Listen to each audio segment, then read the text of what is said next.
Because I teach about magic and synchronicity and miracles, I usually have a big smile on my face, and people think, wow, you know, she's like so upbeat and happy all the time, and obviously nothing bad ever happened to her in her life.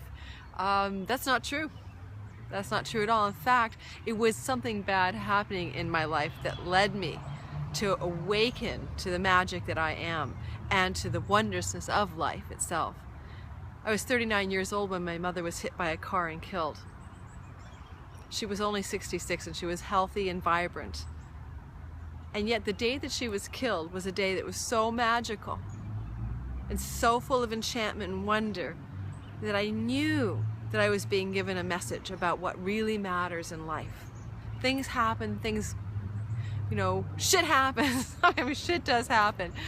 And it's not what happens, it's who we are in the midst of what happens and what we're able to perceive or what we're willing to look at. I want to tell you just one of the magical elements of that day because there are so many.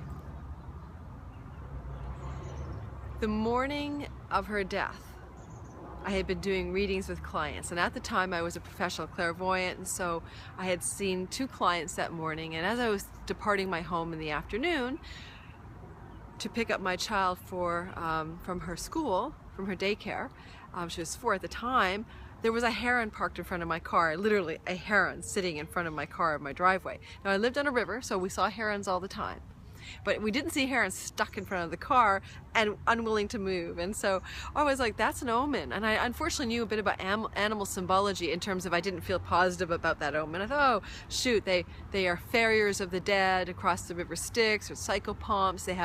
They have sort of an energy of, you know, helping a soul move past this life into the next life. So I was wondering about that as I drove away and shooed the heron out of my path and drove away to pick up my daughter. I picked her up and we went to the shopping mall because I needed to buy a birthday present for my mother. It was her birthday a month before and I had missed it. Like, that's so uncharacteristic for me to miss my mother's birthday, but I had missed it. And actually it was more than a month before, it was 6 weeks earlier. And I had this feeling that day, this is a good day to buy my mom a birthday present. I just have a really good feeling, buy that birthday present today. Leaving the mall with my mother's birthday present, which is his own story for another time because the present has meaning, I suddenly was overwhelmed by a flood of thoughts about my mother. Everything about her. The way she put her lipstick on every day, what she liked to wear, some of my favorite memories with her, that I owed her a few $1,000 that I hadn't paid back yet. All of these thoughts were in my head, and in fact, I even was calculating, well, should I mail the present with a check, you know, pay her back her birthday present with the $2,000 I still owed her. All of this was in my mind for about a 20-minute drive to my home. Little did I know, at the very instant I was flooded with these memories of my mother, she had been hit by a car and had passed away. I would only learn this later.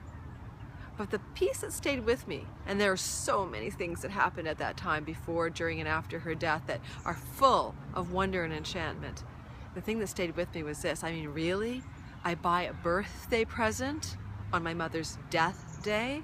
I mean, it doesn't get any more, you know, succinct and profound and weird than that.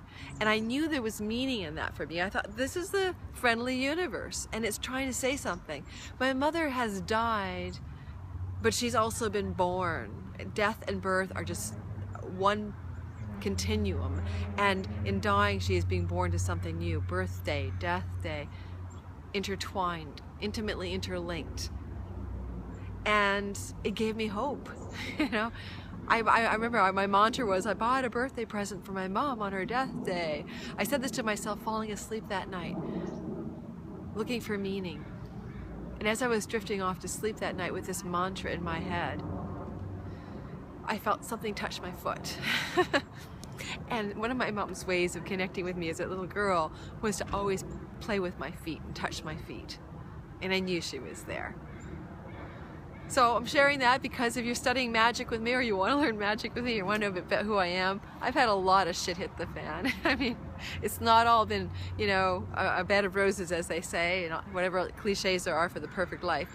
My life, like your life, has been filled with loss and grief, and even for me, shock and loss. And yet, what some of those shock losses have done is show me the way to the magic and the enchantment and the wonderment of life. Thank you so much for listening to that story.